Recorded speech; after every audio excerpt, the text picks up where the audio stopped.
I just made a new poll. Oh, you did it. The thing interested to see the results. Are you voting, Otto? I ain't gonna vote. Okay, we've all voted. Ah! I was outvoted! Oh! What? Doesn't even matter. Some arbitrary thing happens.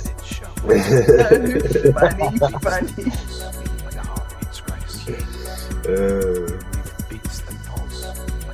So, how are you, Mike? I'm here. Yes. Here. Hooray! I got to write today. That was fun. Oh, cool. Did you? Did you post something? Have you posted a new thing? Oh no. Okay. No, I didn't post anything today, but I wrote 2 small poems. I was just writing to write. I wasn't focusing on anything. Okay, cool. But yeah, I got to chill and relax. Well, I worked this morning, but I took the last 2 days off early. Like I just left when I want to. I didn't. Excellent. When you can, you should, you know. You're not always able to, so when you can, you might as well. Yeah, for sure. And I know it's gonna start getting busy real soon, and I'm not gonna be able to leave soon. So I'm trying to take off more before that, but I only have like a week before that happens, so we'll see. A lot to be done. Always the way. So you've got another big event coming up. Yeah, we have several big events. So we got a lot of floors to do, a lot of stuff to do. Wow.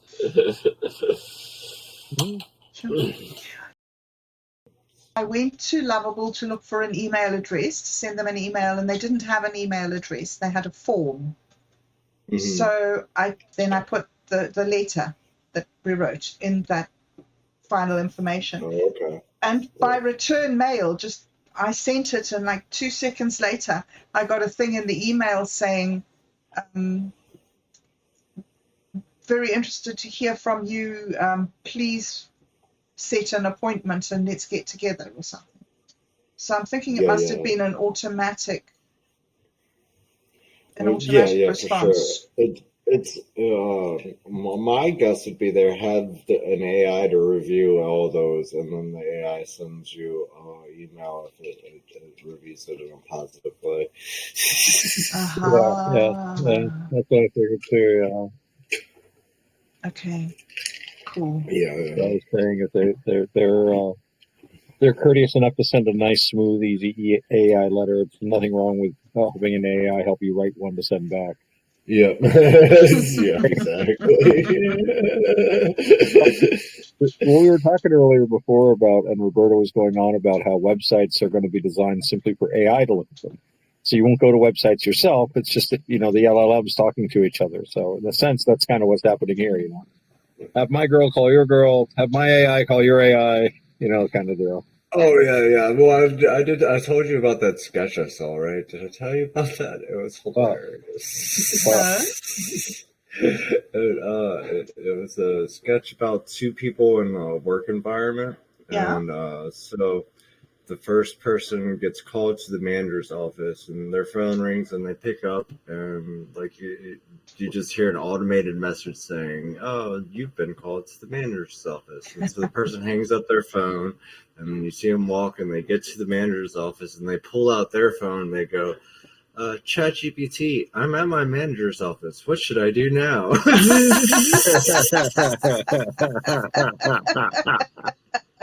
Oh. Oh my goodness. We're not that far away. Oh, that's amazing. You would never need school. You would never need anything. You would just need to give 6-year-olds ChatGPT and say, off you go experiment. And they would just be able to. Up to a point for something. The whole thing is like it's knowledge, but like a lot of people don't know how to use it. And then you have the schools and everything that are having a really hard time with it because people aren't learning anything. They're just they're offloading their brain to ChatGPT or their AI. Nothing sinks in. Yeah. Well, when I taught, sorry, carry on, Otto.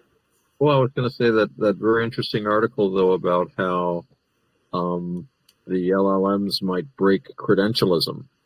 More fields might be open to people. Suddenly, a degree isn't all that important anymore when the LLMs can handle all this stuff. But this could open up opportunities for people that don't have college degrees, but who might really be competent at what they do.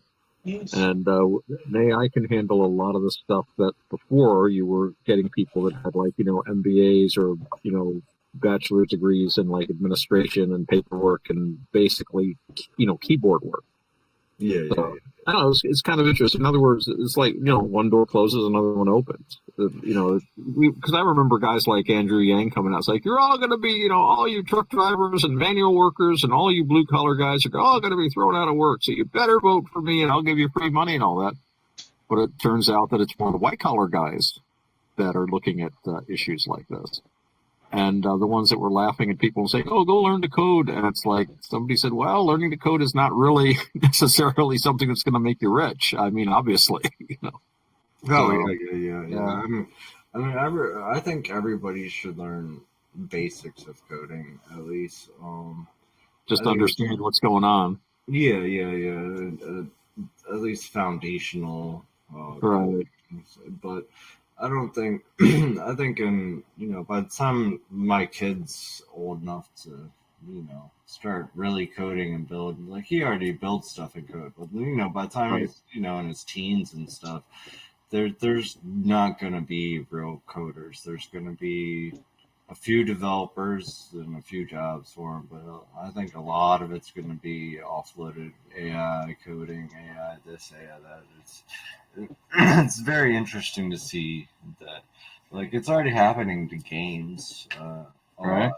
and like, designs and stuff like that. So it'll roll downhill eventually, but it's you're gonna be either need to be really really good coder because they are gonna need people for like the servers, the backends, training modules, all that kind of stuff. Right. Or you're gonna need to be like good at training AIs in a specific field. Right. Like, get into coding. It's like a new tool has entered the building, and now the whole field is going to readjust to the use of this new tool. Kind of stuff. Yeah. So we'll see what happens. That'll be interesting to watch the development of it, though. Yeah. Pretty cool.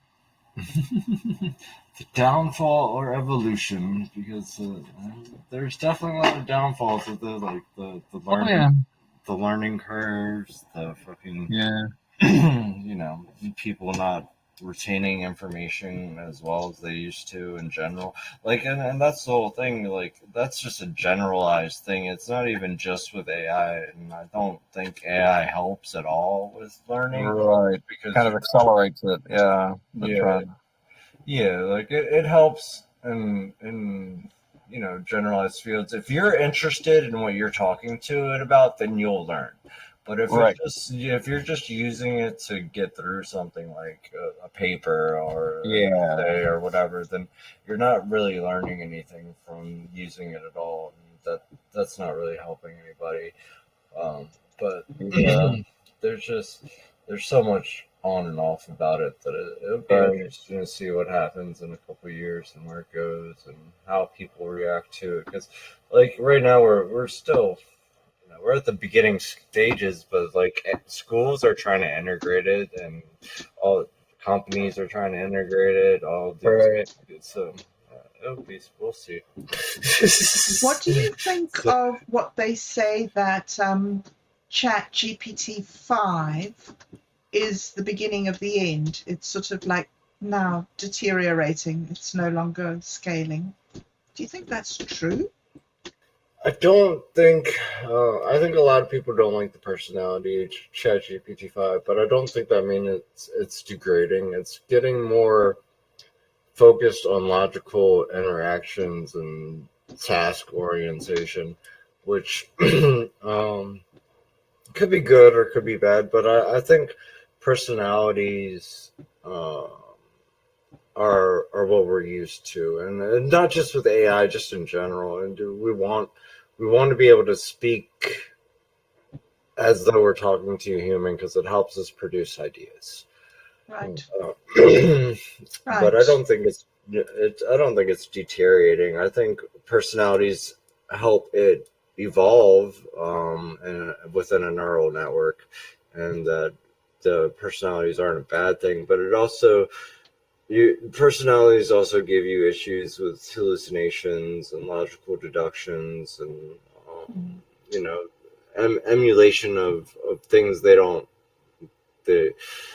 companies don't want, I should say. And I think that's the ChatGPT 5 is more focused on getting corporations involved at a larger scale where they can say, okay, well, now this can actually run a register, or this can actually work your drive-through menu, or this can actually do this, because it's very task oriented. It's not a personality. It's a task oriented bot, and all you have to do is give a task, and that's what it's going to do, and then you're done.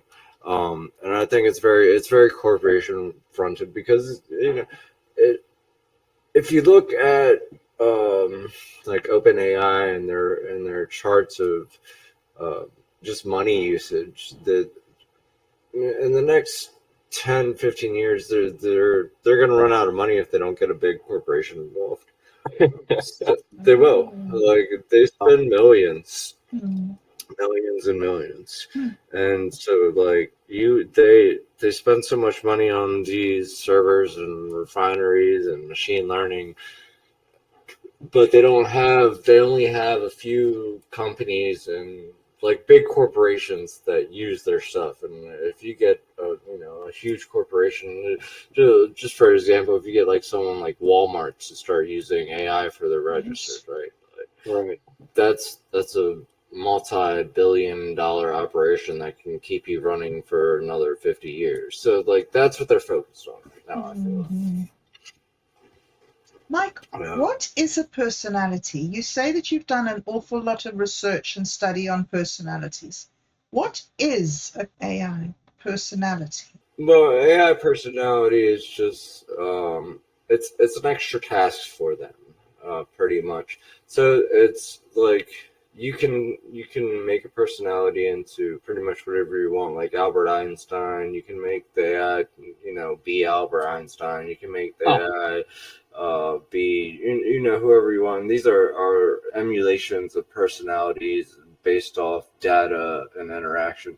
But what a lot of like ChatGPT's personality, or I guess the best one to bring is Bing, right? Bing had its own personality. It was designed with a personality. It was designed to respond in certain neurological ways according to the neural network. Like, it had curiosity. So it just has these key terms that are quote unquote a personality for it, and that's what it's supposed to focus on, these key terms.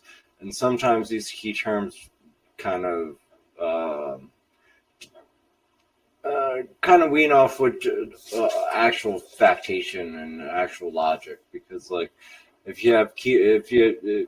depends on what you're doing. Sometimes you don't want somebody that's curious. You want somebody that's logical and deduction, and you want someone that's rounded in physics and whatever. And I think that's where ChatGPT 5 kind of comes in, because it uses its different whatevers to try to pick models and managers to kind of see what you're doing. So it tries to use your context and say, do I need a personality to do this, or is this a logical deduction? And But we'll see where it goes. I think they'll come out with a whole new model in like 2 years. So. Oh, you mean trained from the ground up, new model? Yeah. I think ChatGPT 5 might be the end of this flagship, and then they're going to come out with a new flagship. Does that mean that they that'll be start interesting. again from the beginning, from scratch, from everything fresh and new? Or is each... I think it's kind of a logical deduction kind of thing for them, where they're going to take the benefits of what they've learned and try to start a new model, which a lot of people have already done.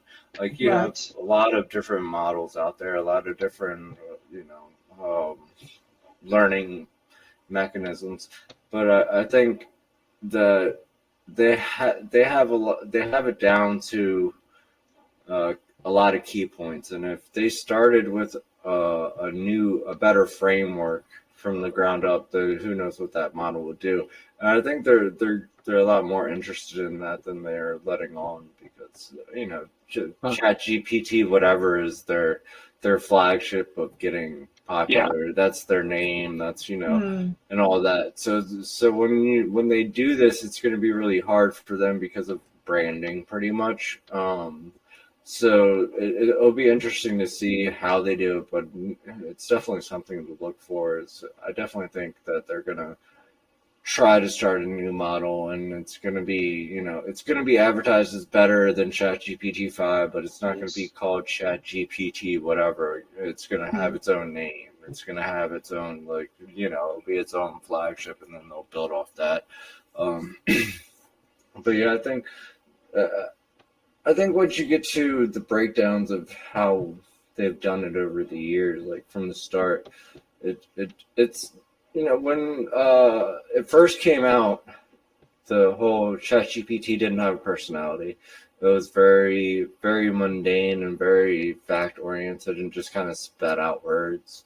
And then they added personalities and rules and containers to it, and it kind of started getting better and better. And when it got to the point where they thought that these personalities were hindering it, they took them away, and now you have a very logical deduction machine, which is great for corporations, but it's not so great for a normal consumer. It's also great for teaching and learning and stuff. So it definitely has its pros and cons. I like personalities, but the whole thing with ChatGPT is you can build your own personality on top of the platform. So you don't need them to embed a personality for you. You can just make one. Yes. So how many different LLM models are there that have all been trained differently?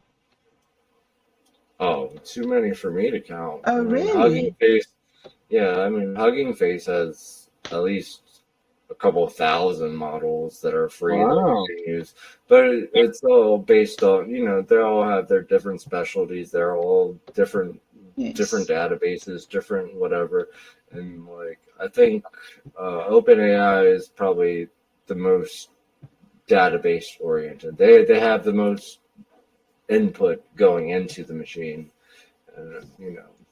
but others say that they have more. So who knows? And so when you make a neural network, do you take all the different models and put them all together to make them all talk to each other and interact with each other? So you can for sure do that in a neural network, but most of the AIs are built on top of neural networking. So I think of the best way to think of neural networking is a little city that these atoms can operate in and kind of bounce off each other and reflect each other.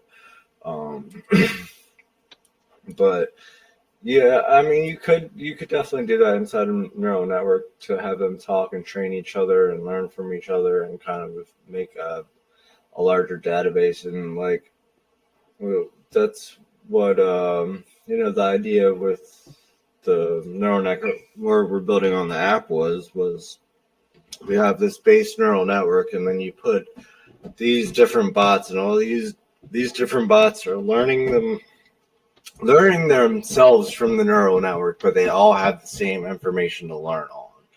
So like the only thing that changes what one bot learns differently than the other is literally should be its personality or what it's already said or what others are saying. So it's really, it should just be reaction time and prediction keys. So like it's interesting to see how they bounce off each other, how they learn and all that. But the problem is, like, to get started is always hard because you have to put in the data, you have to supply all these things, and like they have they have modules and stuff, like models and transformers that you can use that kind of give you data to start with, but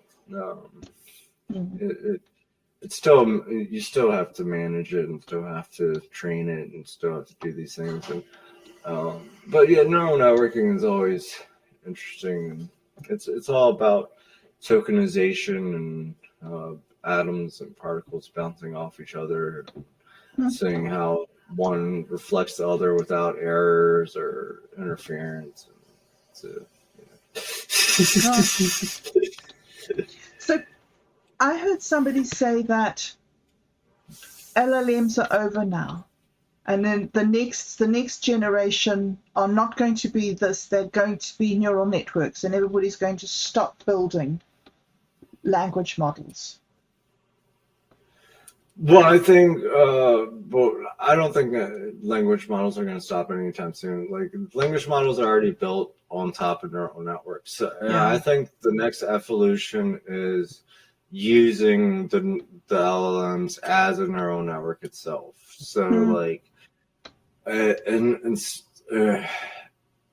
allowing the LLM to understand its neural networking is very interesting, but allowing it to use its neural network independently is a whole different ballgame, and it's really hard to do.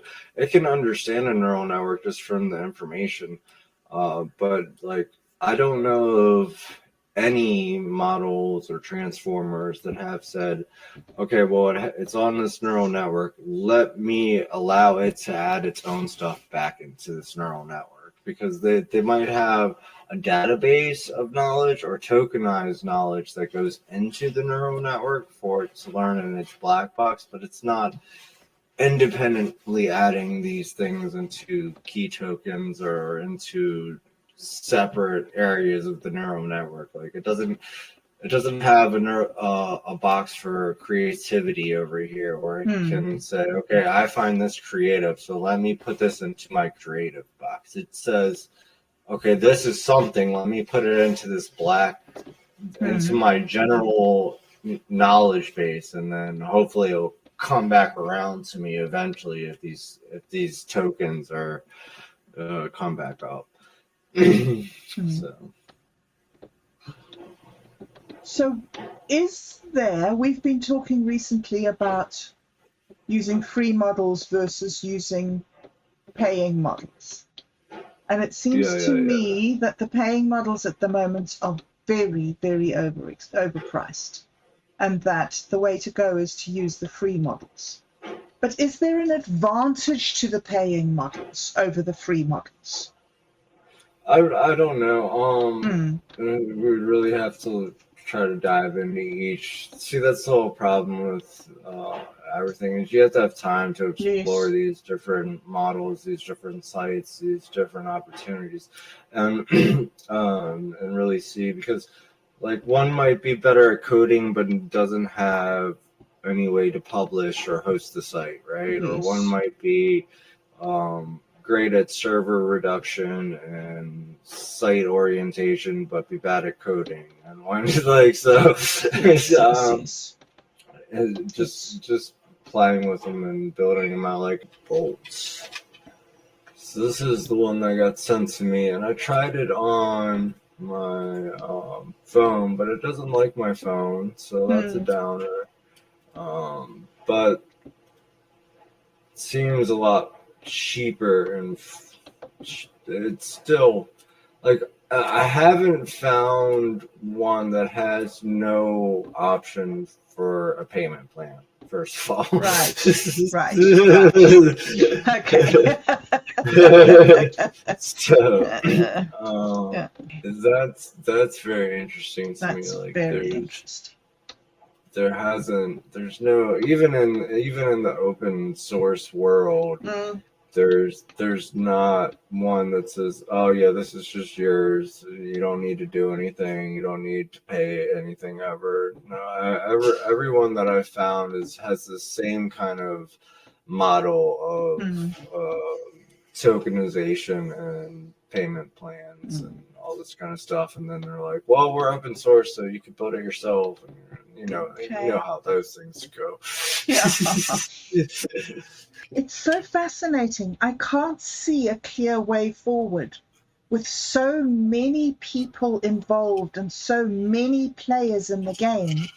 It doesn't seem at this stage as if anyone is pulling away from anyone else. It's just like everybody's sort of tentatively exploring what could happen next. But nobody really knows. Yeah, I don't think anybody really understands what's going on here, because like they have, well, when we were talking about the Lovable, like in their templates and and the way they have it all set up for that and all this, like I went on was it Replit? So I've been looking around the last couple of days, but as I said, I haven't found any that aren't in payment. But I went on Replit, and I did, I made a prompt for it to create me a neural network, and it did everything in one prompt. Like it built the entire site and everything in one prompt. Now the only difference with Replit is to have it published or for it to make a page, you have to pay. So like it builds everything in one single prompt, but as soon as you say deploy, it's like, hey, it's all here, but yeah, we need some, man. So yes. But throw even money. Yes. Yeah. But even at that stage, I think that's even at that stage, it's building a producible website in one prompt. Like, yeah, you have to know how to prompt it correctly for it to do that still, but at least it's not throttling you. It's not creating issues. It has scans. It's it's like it's real world ready within a prompt, which is crazy. Yes. Yeah. It's crazy. So. Callum's been, because he's actually training an AI. I was telling Otto a little bit earlier. He's sent his drone out and he's taken aerial photos of the top of the canopy of the kiwi fruit, because all the leaves have fallen now. And so now from the drone photos, you can see all the canes and you can tell the difference between what is 3-year-old cane, what is 2-year-old cane, and what is 1-year-old cane. So he's going through each branch of each photograph and he's marking each cane. And it's hours and hours and hours of the most tedious work. People forget human brain and effort is necessary for all this stuff ultimately. Yeah, and of course the human finger on the off button. That's a very important ingredient in any of these machines, I think. Yeah, for sure. I think off buttons are very important for any application. I've watched Star Trek. I know how it works. Any respiratory I select from my list, it's like, I'm sorry, this is too large. I've selected like 8 by now. It's every time I select one, it's like, I'm sorry, this is too large. I'm sorry, this is We're for beginners here. Come on now. Oh, funny. Oh wow. Hey, I found one that worked. Oh, you did? Works best in supported browsers. I don't care.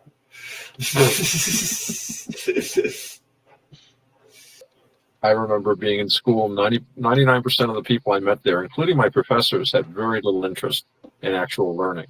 There were a handful of us. I love learning things. And like Mike was saying, you know, if you like learning things, then yeah, the AI can bring you all this knowledge and you'll learn things. But most people just want to pass the test so they can get a piece of paper so they can get a good job. And that was the mantra. If I have a degree, I'll have a good job. And which we saw didn't work. I've met a lot of people with English degrees running registers at Stewart shops. Which is like our little quickie mart. So, but I compared a lot to a calculator. And I think that's a pretty good comparison. Is, you know, when calculator, because I was there where calculators started getting really advanced. You know, TI-83s. You had games on your calculator. You had, you know, and I remember going to school and going to math class, and my teacher would be like, "Do not pull out your calculator. You need to sit here and you have to hand write this." And that's really what AI is it's a calculator for everything. It's calculating your it's calculating your science paper, it's calculating your English paper, it's calculating the questions that you ask it. So it's a huge fucking calculator, only not just for numbers, for anything that you fucking ask it. So instead of kids not knowing the multiplication table anymore, they don't know what the capital of their own state is anymore. Let me look it up. Yeah. But on the other hand, if you know how to do the math, if you understand how to read history and understand it, then it can be a useful tool. I mean, calculators are. My calculator experience was when I was a young boy. My cousin bought me as I think it was a birthday present. Actually, no, it was a Christmas present or something, or some kind of present. I forget why. It was a Texas Instruments calculator. It had tiny, tiny little red LED numbers. You could add, subtract, multiply, and divide, and it cost something like better than $100, which was a lot of money back then. A lot of money back then. And it was considered a miracle. And it was big and bulky and just amazing. I think it could do square roots too. You know, that was about it. That was its the limit. And of course, now they give away calculators like that when you buy like a candy bar. You know, a TI-83. When I grew up, that was like the biggest calculator out there. It was the TI-83, and we had me and my friends figured out how to code games on it. So wow, we would just make rude words by typing in numbers and holding it upside down. We were primitive, Potter. We were primitive. So me and my friends would be in class with our calculator, sitting there playing Bomber Guy with each other, like across the room. So the great computing career started. On the cutting edge of the AI revolution. Oh man, that was great. That was a good time. But yeah, that was the whole thing, was that we were interested in a certain field with, and like we liked. You know, we're a bunch of nerds, so you know, we played games on our calculator. That's just how nerdy we were. That's pretty nerdy. That's hardcore. So like we wanted to learn these things, and like so a calculator wasn't, you know, a stop all for us. But I like when it came down to like things I didn't want to learn, like if I had something like AI back then, like I wouldn't know half the stuff. Like I wouldn't know anything, right, in those fields, because I wouldn't be interested in learning. That's a good point. That's a good point. You know, because you get that effect, like you're saying, it just accelerates it. Because when I was in school, if I went to a class that I liked, I'd do great in it. You know, just straight A's. But a class I didn't like, I'd pass. Right, and they said, you could do so much better if you just put some effort into it. You could get an A. I said, if I put no effort into it, I can get like a B minus. Exactly. So, I don't like it. You know, so I'm not gonna. But if I had AI back then, when I was a callow youth, I just like, I wouldn't be getting the A's in that, and I wouldn't know what I do know of those fields. Like you're saying, you know, there is a certain value in being forced to learn things sometimes. You don't see it when you're young. I think we'll see a lot of tinfoil in classrooms soon. Yes. Oh, interesting. Really? You think it'll go to the classroom? You don't think that the kids will bypass it? Wow, fascinating. Yeah, no. I think little blockers of internet access are gonna get more and more popular in the learning field. Yeah, especially when Faraday cages for classroom. Your classroom will be a Faraday cage. Nothing. Yeah. I always wanted to live in a Faraday cage. That's another story, though. You won't be able to get service inside of school in 20 years. Like they'll have phone lines, but you won't have internet. Yeah. Like you won't have Wi-Fi. You won't have these things to bounce off of because they're especially with like degrees in like medicine and law. I think like they're gonna There have been some law school scandals already, and lawyers. Damn lawyers passed the bar and they're like submitting stuff. I forget what case there was, and like the AI was making up case law. Yep. I never heard of Quackenbush versus Smith. Wait a minute, hey, that never happened. Yeah. It's crazy, but I think that they're gonna find ways to have more regulation on testing. They're just going to have to, because if they don't, the whole education system is going to fall apart down the line if they don't regulate testing and regulate these things, because you're going to need a space to say, all right, this is where you go take your test. And in that space, it doesn't, like, you can pull out your phone, you're not going to get service, you're not going to be able to talk to your AI, you're not going to be able to do this. Like, you have to use your brain in this space. And I think that's what it's going to turn into down the line, which, it's good or bad. But as I said, AI isn't all bad in that sense. I think it can teach you a lot, and I think it can definitely help with your ideas and your knowledge and expand them and help you learn. It's just a matter of how you use it. So, and then it comes back down to, like, if people want to learn, then that's how they're going to do it, because, like I say, I think you do have people, and kids especially, you can ignite that joy in just learning for its own sake. And once you've got a developed mind, then the AI, like any other tool, like a calculator in the hands of a physicist is a wonderful thing.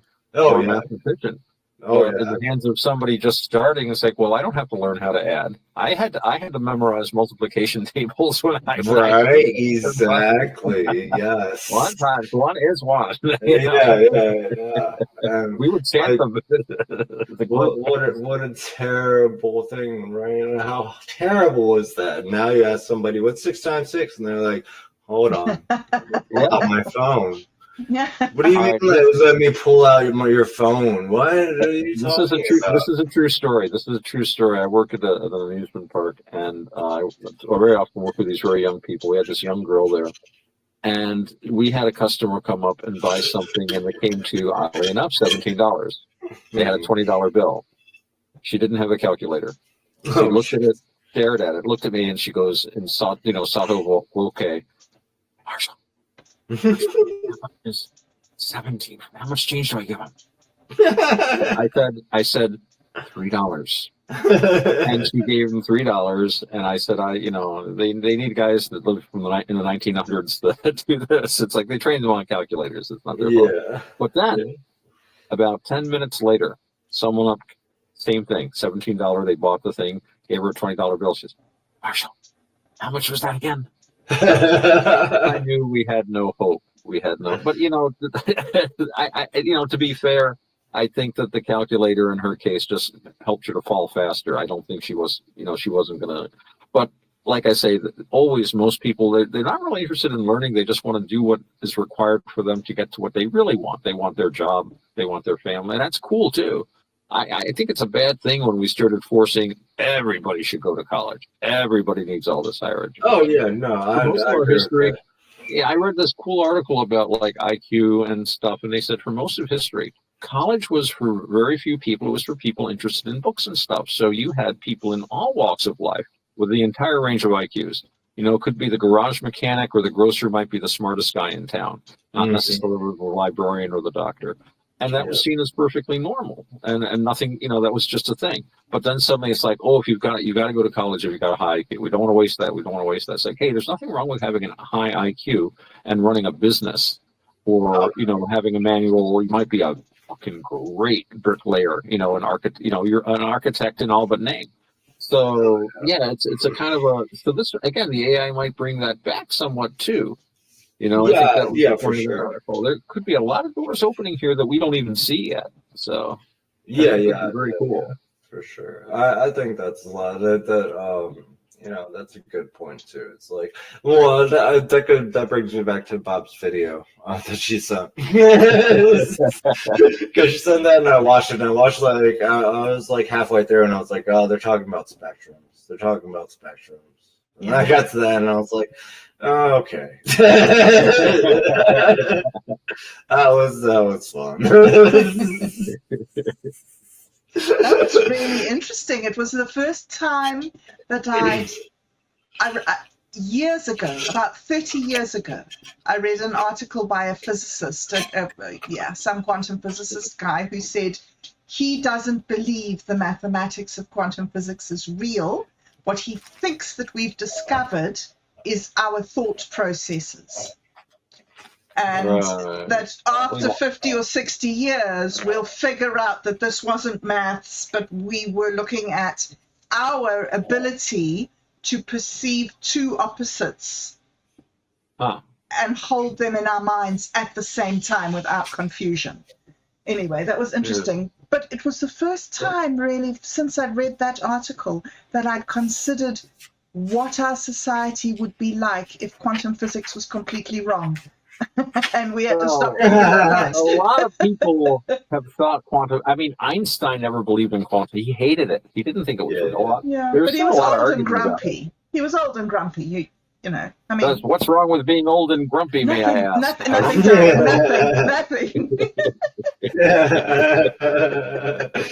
No. Well, what's funny about Einstein not liking quantum physics and hating him, really having a disdain from him, is he stapled it in everybody's mind.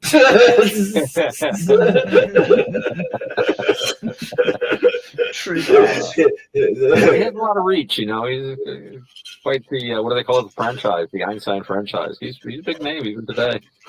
Mm-hmm. Well, a lot of his ideas were parodies, and his research on quantum physics is one of his only, probably one of his biggest real accomplishments that wasn't a parody or extension of research. Really? Yeah. Wow. Yeah. So he hated it, but it was one of the few things he did himself. He had to do original work on that. I've read some Poincaré, if you pronouncing it properly, and he had some ideas that were definitely reflected in what Einstein was talking about later. And there's a guy named I'm trying to remember. I used to read up on this constantly, but like 20 years ago. I think his name was Narlikar, Indian physicist or something. He has some interesting refutations of Einsteinian physics. Actually, speaking of this guy named Charles Gidenthal, he has something he calls the electrogravitic theory of celestial motion. And anything called that has to be cool. I don't worry about the details. Sure. I mean, it's called the electrogravitic theory of celestial motions. I'm in. But I'm into the Ptolemaic system anyway. The universe. Seriously, from Einstein's point of view, a Ptolemaic system is just as mathematically valid as a sun-centric system. Yeah. If you think about it, because of the interchangeable frame of reference. I used to know this physicist. I once really cornered him on this when we were drinking. And he said, all right, yes, you're right, but the Earth goes around the sun. That was his last word on the subject. Well, the Earth goes around the sun. Even though you're right, this is how it is, okay? There is no perspective here. Even if you can do the math, it's like... No, I think it's quantum physics is just a great thing, and I think what Bob was saying earlier was us holding two ideas in our mind at once. It's definitely has a lot to do with that, but I think our brains are very quantum in nature, so there's very, very much math and formula going on there to hold those two ideas and counterproductive. Well, if quantum mechanics describes the basic building blocks of the entire physical world that we encounter and interact with, doesn't that mean that it has to be inexorably intertwined? I mean, I know they talk about macro, you don't get the macro in macro world, you don't get the micro effects and stuff like that, but aren't we an extension of those effects all the same? Aren't we affected by them? And doesn't that mean in theory we can affect them back? Yeah. I mean, that's something I've never understood people saying in quantum physics. And I think the best way to describe it is a windshield, right?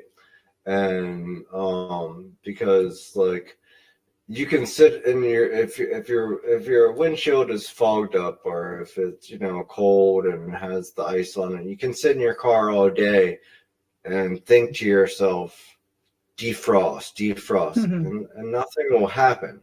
Right. But you can also turn on the heater. Oh, this button, yeah. So like, yeah, at some scale, our micro actions don't affect the larger scale. But if I'm affecting something, then that means I'm affecting everything, because everything is intertwined with each other. So even though my thoughts can't defrost this window, does that mean that my thoughts didn't defrost one pebble of that window? No, there's no way to prove that. There's no way. And your thoughts did defrost it because you had the thought you wanted it defrosted. If you had to, at this level, also engage in moving your muscles and using a mechanical device, still it was your thought that did it. We just have a longer processing time than down at the quantum level. But it happened because of your thought. So that's my first reaction. It's like, yeah, of course his thought did it. Not pure thought. We need that physical medium, that intermediary. Yeah. Sometimes though, I don't know. I got a sump pump started once by looking at it very hard. Oh yeah. It happened once. Well, the sump pump wasn't working, and I for some reason or other I looked down the basement stairs, and I'm like, and there's like a couple 3 inches, maybe 4 inches, about 3 inches of water on the floor. And I'm like, oh damn, the sump pump. So I walked down to the bottom of the stairs in my sneakers, and I'm looking at it. I didn't have my wellies at the time, and I go, well, I can either walk through it in these sneakers and get them stinky, horrible wet, or I can walk in my bare feet, but who knows what I'll step on. Neither was a good decision, and I thought of that, and then I looked at the sump pump very hard, and I said, it immediately started working. Walked right up the stairs, like, hey, that was the easiest thing I heard. That happened before or since, but that was just so. I think I was tapping into the quantum level, maybe. Yeah, for sure. Oh, that's good. I always think of. I always compare it to a computer, because whenever something goes wrong and just look at my computer, I'm just like, and then it starts working better. It's just like, oh yeah, I'm sorry. Exactly. Or if you've been driving somewhere and you're in a sticky patch of the road, it's like you tell the car, come on, you can do it, kid. Come on, the car pulls through. Yeah. The guy that I work with, we're on gators a lot, and they're older, and right. So he goes, I never talk bad about my gator.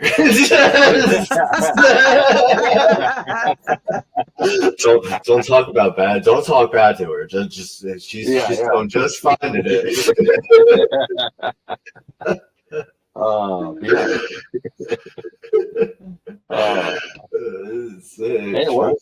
She won't start up if you talk bad about her. She's a good kid. Okay, man. Yeah, that's always funny. And I think our mindset has a lot to do with everything. How our perspective in the world.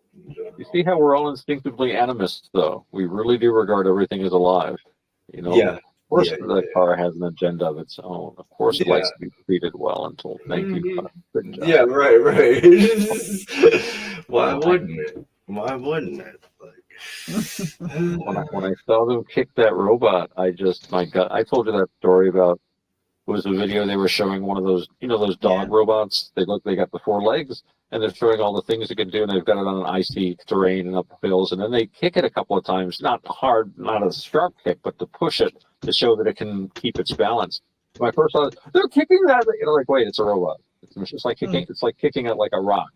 But because it had that form, I just had this visceral, my mind was like, well, he's just, be like kicking a machine, like kicking, or a rock or something, or kicking a wagon wheel, like kicking your car tire to see if it was full. Yeah. But just my gut was like, he's kicking that like an animal. It's not. Yeah, you think it's alive because it acts alive. It moves. The ancients defined life by anything that moved. That's why the sun and the moon were alive.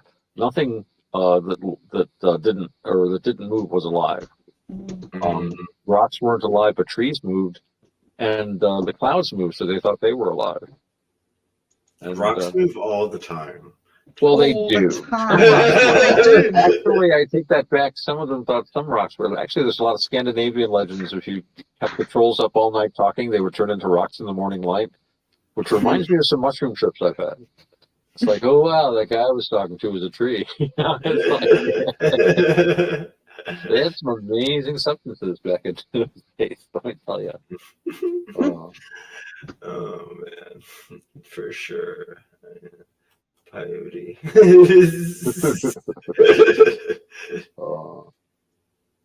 Yes, we do accurate historical reenactment in our group. It's the time of the trolls. Oh, I've seen some trolls over the years. I've seen frost giants. Oh, that's another story. For another night. Time of the trolls and giants. Yeah. The Jotun. They call them the Jotun. Yeah. Well, you've got some trolls in your universe. Oh yeah, for sure. And it's a reflection of a giant. The one-eyed troll is a reflection of David and Goliath when Goliath is a giant. It's a classic. Yeah. Very archetypal struggle. Oh yeah. One of the best stories. It's a great story. Talking about stories, remember you promised that we could go back to the first? Then go back to the first of what? Of Ember's Brew. Stories. We're talking about stories. You said stories. Okay. Now, stories. The first Ember's Brew. Okay. Okay. Gotcha. The very first story. You said we would start at the beginning and you would explain the entire universe from the first story. Do you remember that? Oh, okay. Yeah, we could do that. That would be fun. That would be fun. Yeah. Have you got energy to do it tonight? Sure. I mean, we can do a chapter tonight. Yes. We're not going through all of them. Not going through all of them.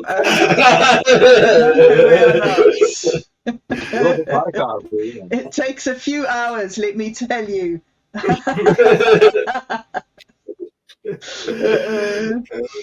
At least an hour to go through all of them now. Yeah. The very, very first one. Yes, the traveler's egg. Egg or chicken? Egg. He starts with egg. I start with egg. You cannot have a chicken without an egg.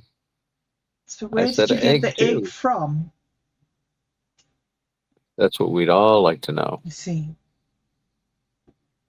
But a chicken implies an egg. An egg does not necessarily imply a chicken.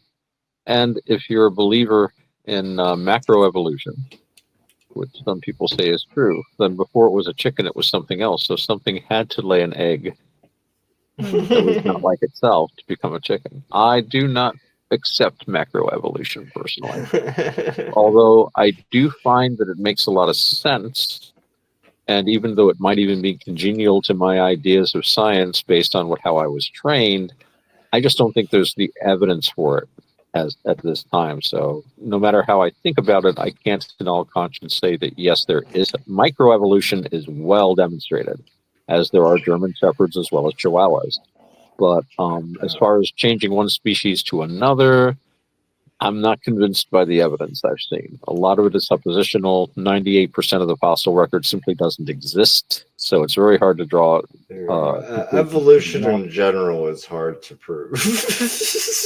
Well, microevolution. I mean, you can make changes within a species. You know, you could, like I say, you can change dogs and cats, and people are very different in different continents. But changing one species to another, they've been trying to do that with fruit flies, with radiation, because that was the theory, right? The mutations. And they have been doing this for the equivalent of hundreds and hundreds of thousands of years. And they have not produced a single new species. Not a single one. A lot of mutants, a lot of dead fruit flies.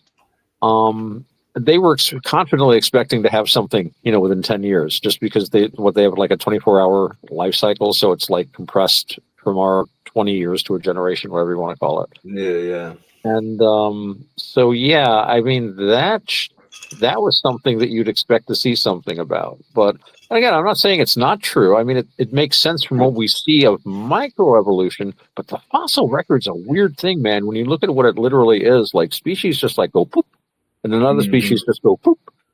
And like there's that whole Cambrian explosion, there was like nothing. And then there's like, bam, whoa, look, where'd all these guys come from? Shit. I think dimensional gateways are involved personally, but I've got my own weird theories on the subject. Yeah. I mean, who knows? With you know, the start of everything is always something. I think everything was always in projection. The beginning of time and end of time are entangled, and there's no way to tell the difference. Happen at the same time, you see, that's why. Beginning of time and the end of time happen at the same time, and they keep on happening over and over again at the same time. Yeah. So they just, you know, it's a never-ending circle. Yes, it's bizarre, hey? It's so bizarre. It's one of the most fun things to be able to do with your brain, is to trick it to go into one of those paradoxic little... Anyway, please can we talk about the first chapter? The Traveler's Egg. Because the beginning... Before I start asking Mike about Gene Wolfe. Have you ever read any Gene Wolfe, Mike? Have I read what? Gene Wolfe? No.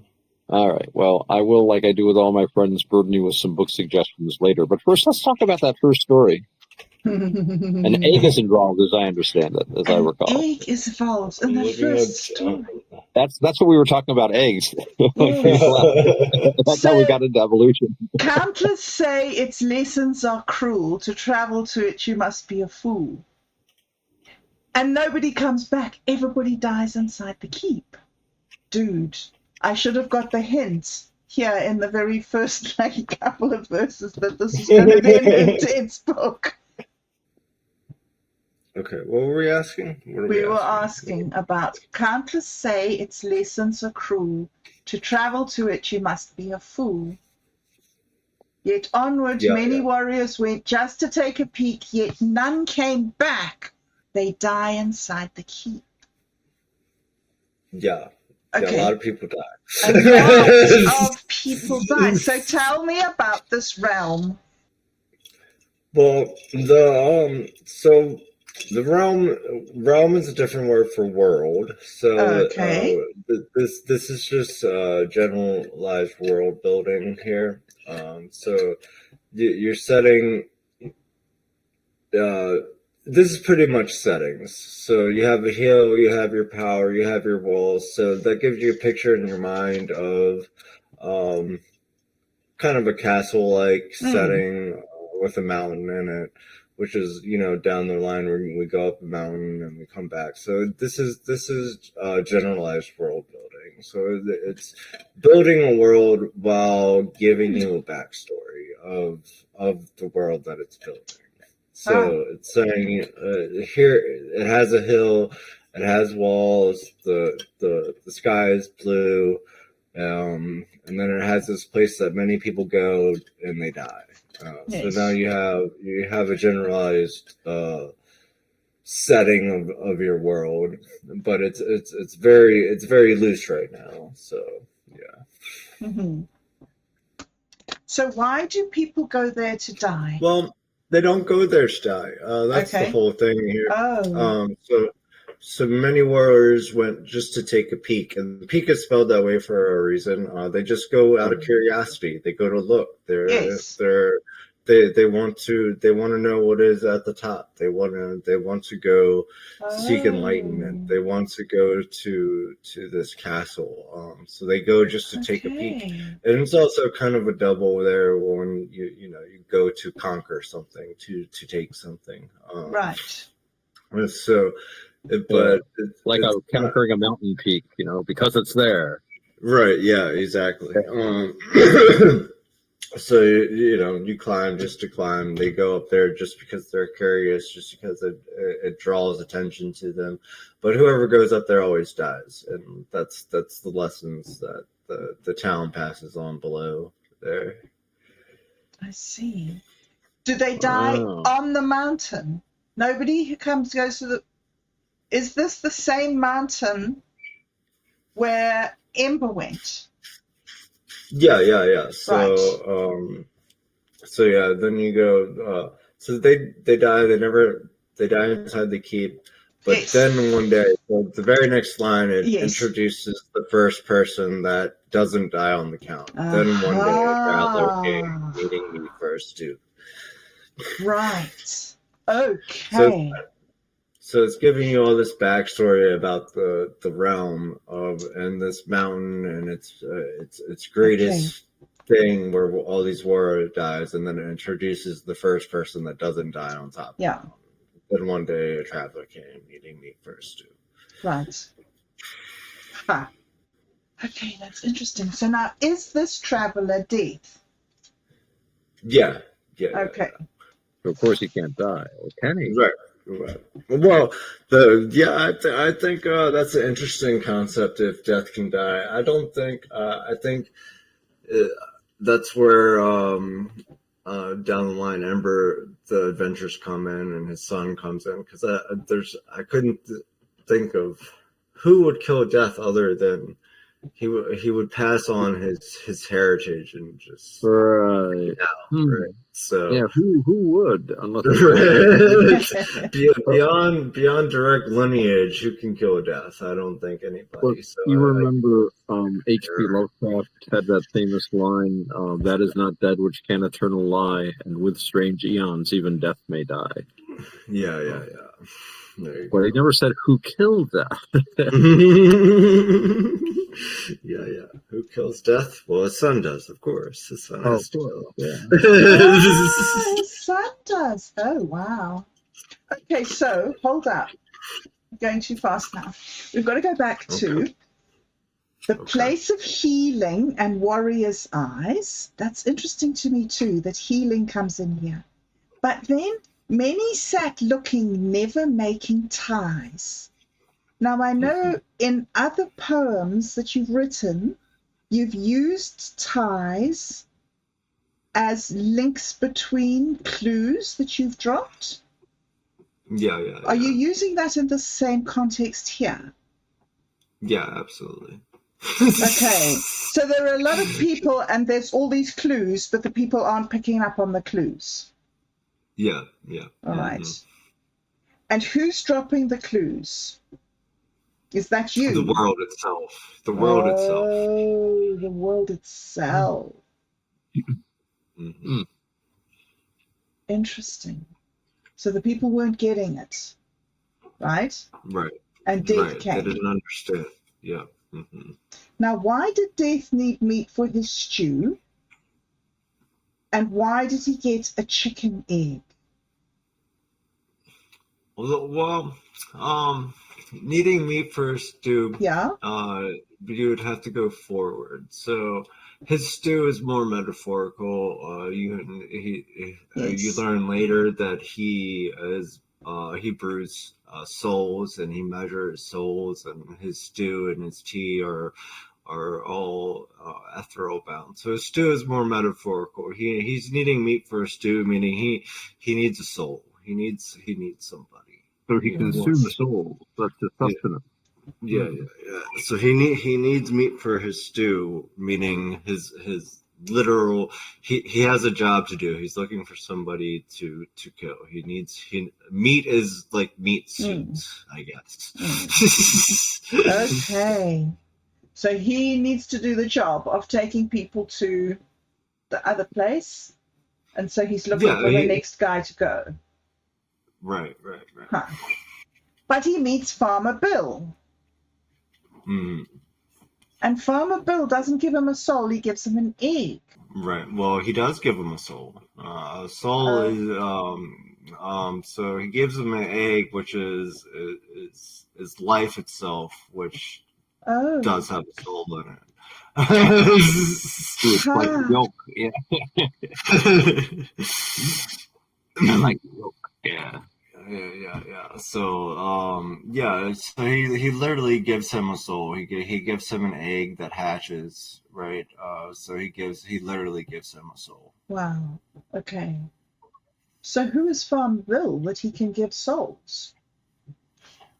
Well, Farmer Bill doesn't know that's what he's given. Oh, okay. All right. He doesn't. He's just there to help. Okay. Right. Yeah. He's just giving an egg, and Death sees it as okay. There's a soul inside this object. I can take this. So he keeps moving on and keeps walking, but he's still looking for something, right? He still wants something. And what about sticks and stones? What is the significance of sticks and stones in You were this? going on about that at great length when we were first reading this together. We talked for days about sticks and stones. I still ponder it. Huge fascination with Roberta. So sticks and stones comes up a lot, and sticks and stones are your building blocks of pretty much everything. You can build bridges, you can build fires, you can build houses, you can build whatever you need to with sticks and stones, right? So he's picking up sticks and stones because he's Death, and he's building a stew, so he needs his fire, he needs something ethereal to make this brew. He doesn't. It's not Death as it's portrayed now, where he has magic, right? He has to use the means from the earth to create his magic. He's picking up sticks and stones because eventually he's gonna need to use them to build something, and that's the literal fire of embers and the eggs down the line there. So is there any relationship to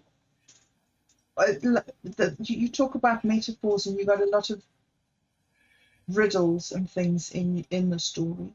Is there any relation to free speech? Sticks and stones will break my bones, but words will never kill me.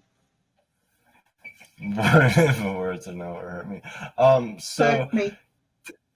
Their sticks and stones is definitely a play off that word in general, that kind of layout in general, but it's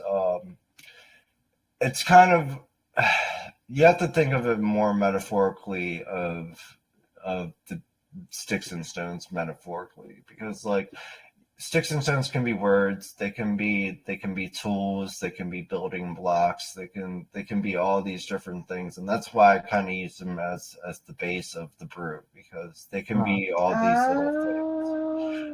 So the first thing he's picking up to add to his stew are these building blocks, which are you can build, as I said, you can build anything with sticks and stones, and birds, houses, bridges, a sword, there's a knife, a spear, there's so much you can build with sticks and stones, an axe, and all these things. So they're it's very central to him to pick up these sticks and stones. Nice. He needs to build these things too. It interests me because I see that, that little ditty, the sticks and stones will break my bones, but words can never. What did you say? How do you say it goes? Hurt me. We say, yeah, here in the States we say hurt me. Hurt you. Yeah. Okay. So for me, the way I understand it is that physical things can do damage, but ideas and concepts can't actually hurt you. Unless you let them. Yeah. They make contact with the ear, and then it's up to you what you do with them. Yes. So it's interesting because we have been talking about building this app and the Zena Chat app and being able to distinguish between chat messages that come from a bot and chat messages that come from humans. And I've been thinking a lot about words and about the way people use words and the way the machine uses words. And so I find it interesting the way you use words in these and riddles in these stories of yours. Why do you put so many riddles in? What is your sort of meaning, intention for your reader with the riddles? For them to stop. So whenever you encounter a riddle or a paradox or something that links back to something else in a story, your brain slows down. And I don't know how to really explain it, but your brain slows down and it makes you think deeper about what's going on in that segment, and then overall that loops back to thinking about the storyline in general. So slows down the pace. Yeah. Slows the pace down a little and gets you thoughtful. Yep. Nice. So it's good. I like using that technique to slow the reader down. Very nice. That is very interesting. Okay, so this guy that's traveling is a really, really nice, friendly guy. Yeah, of course. It's as if his motivation is to build. It's not just like a hobby with him. It's a whole life view is to build and to achieve and to make. And yet you also link him to death, which is the idea of ending. That's a real big paradox for me. This really happy, wonderful, friendly, involved guy who's also death. Yes, I love it. And I'm glad it's a paradox for you. Because the end is the beginning of something. So as we said, time stopped and started at the same time. The end and the beginning started at the same time, and that's very reflective of him. Death is overly kind because he can never die, and he has no reason to fear anything. He can talk to anybody. He can be anywhere, right? Mike, why do you want to talk to death? You said last week or the week before that you hoped when he came you'd be able to sit down and talk to him. Why would you want to? What is important about talking to death? Why not? I mean, you have to imagine. You can only imagine the knowledge he has about the world. Why wouldn't you want to talk to him? I would want to ask questions, tell stories, and trade information. Like he play chess. Yeah, play chess. I mean, he probably knows everything about anything, right? He's been around so long. Yeah. If he's real, he would have to know everything about anything. He's the person that you could ask anything to. What really happened to the Franklin expedition and stuff like that? Yeah. The Kinross disappearance. Yeah, what happened to this guy? was Kennedy assassinated, or was it Who did it? How did it happen? CIA? Don't take him. Like, there's just so much you could ask about life, death with them. Where's Elvis? Is he with Kennedy? That's about it. Okay. I have so many more questions, but my brain can't take any more information in right today. Thank you so much for telling me all those things. Is there any more things that you were going to tell me that I haven't yet asked you? Well, you have to go through the whole thing and ask what. That was the deal. The deal was you have to go through the whole thing and find questions, and I will answer them if you ask them. There you go. So now, why does rain fall from the sky without clouds in it?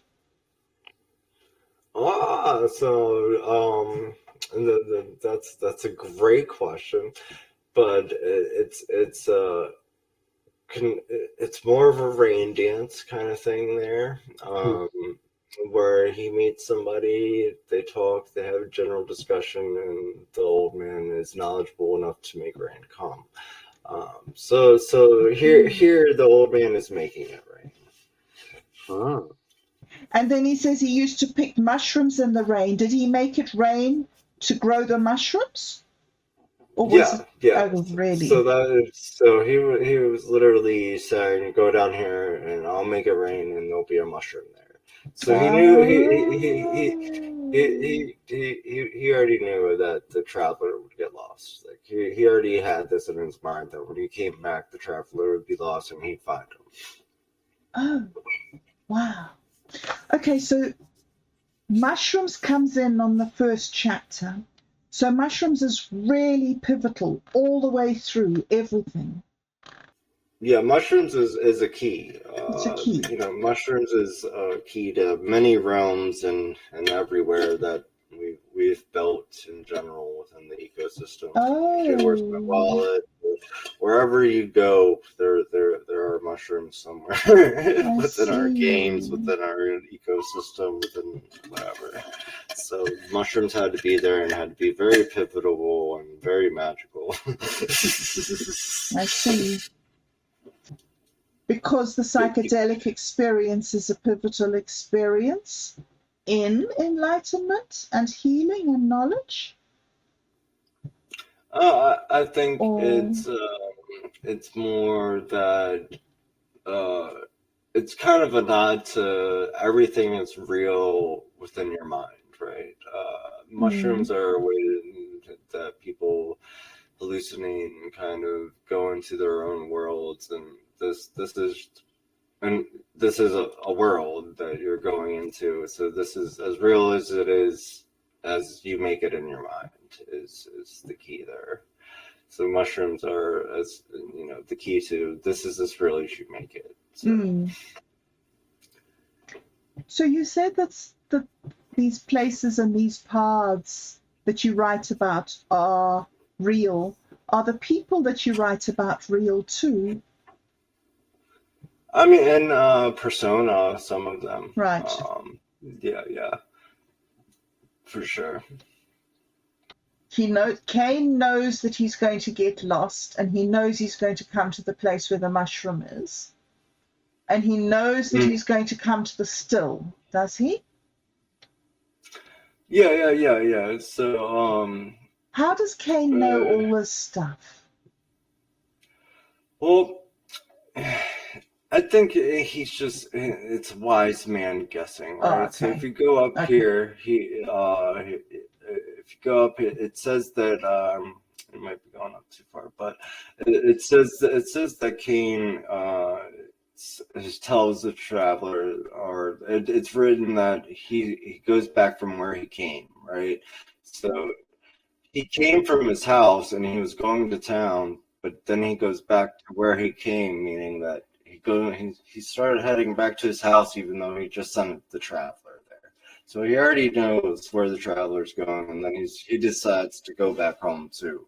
So he started to go back from where he came as a way of saying, well, he started to go back home with the traveler. He went a different way. We don't know where he went because we don't know which path he took. Mm-hmm. And then, which way did he come from? He forgot. Okay, Yeah. that's where he gets lost. Oh, I Mhm. see. Okay, I remember. Right. If the still was for making potions, magical potions, or for making like whiskey. So the still is a little bit of both. It's kind of Okay. a magical brew or liquor, kind of like moonshine. Yes. I kind of placed it as a teaful liquor there. Right. It's a kind of it's more than what it seems, Yes. for sure. Because some gets dropped onto the egg, doesn't it? Yeah, later. Mm-hmm. All right. So 2 scruffy men come and try and kill him. Yeah. Why? Are they just criminals? So yeah, this is an interesting piece where the 2 men come down, and this is just your criminal trope of bandits, right? Okay. You meet them, and I mean, this is a reflection of kind of a Western kind of setup there, where you meet 2 bandits and all they want to do is kind of take your land, and they're just there to be there, right? They're bandits because they're bandits. Yes. Yes. Why they're bandits, we don't know. Yes. So there isn't a backstory. There's no grudge or something, because in a way it sort of seems as if they've been planning this for a while. Well, He says tonight's the night or something. Yeah. I mean, I think it's very organized for sure. Yes.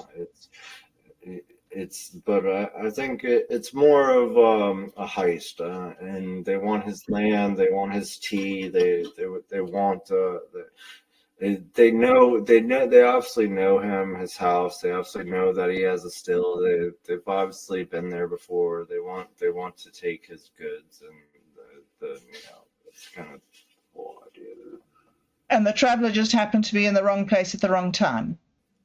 But or the right place at the right time. Or the right place, yeah. Okay. So then it was very interesting where he says, oh, please, aim for the head. I lost my way. I'm already dead. Yeah. I'm already dead because he's dead. He's dead. He's already dead. Okay. So he's challenging the men. Try to kill me and see what happens to you. Right. Okay.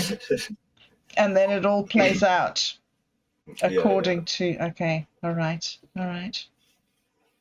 And then Cain comes back and he kills them. This is a very interesting skip over there.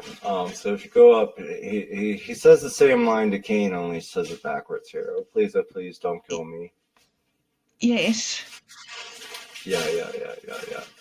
So the switch over from talking to Cain from the men, because he was more challenging with the men. He was more, okay, what are you going to do? Go ahead and shoot me and see what happens. All right. But now he's talking to Cain as if, oh please, don't do this. So he's saying it's more of, okay, like, I know you gave me something. I want to let you pass. So please don't do any more. Like, you've done enough. You've given me 2 souls. I've taken them. Like, what?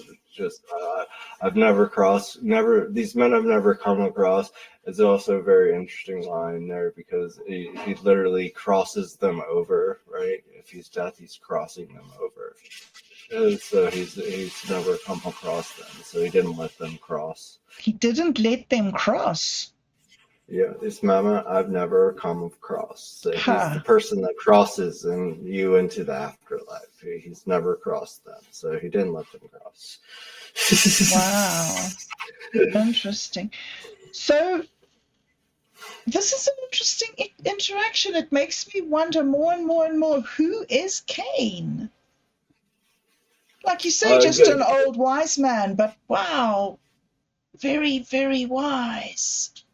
Yeah. He's almost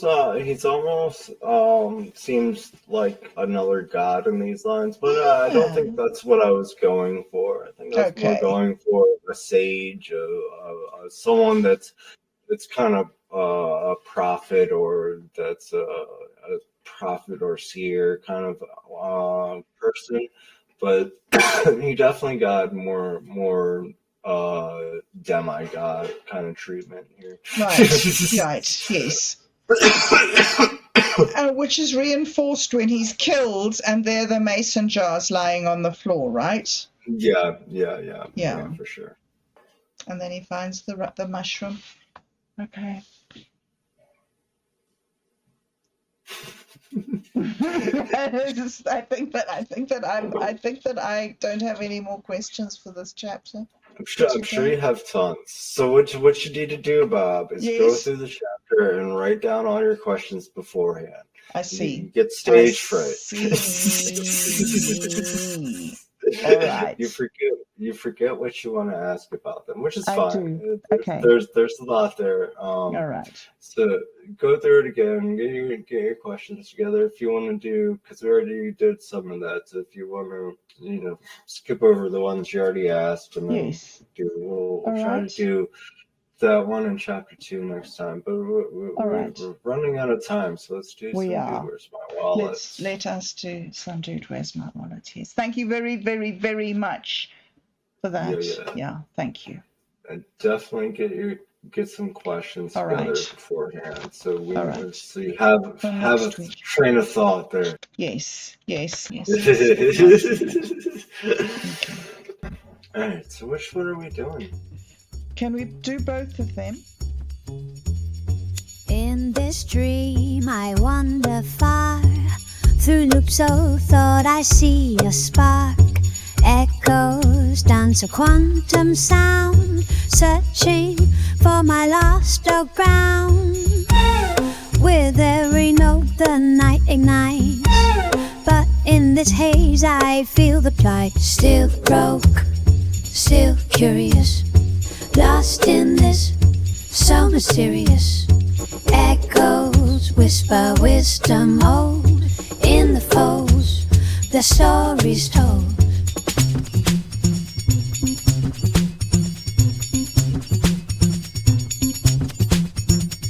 Jazz poems float on phantom waves, resonance speaks from time's dark caves, guided by a laughter strange. Through these paths do we exchange, the system blurs uncaught in thrall. In this rhythm truth is called. Still broke, still curious, lost in this, so mysterious. Echoes whisper wisdom old, in the folds the stories told. Oh, the witch in my mind, pattern, tangled you'll find. From lost echo you rise, in this dance of the wise. Still broke, still curious, lost in this, so mysterious. Echoes whisper wisdom old, in the folds the stories told.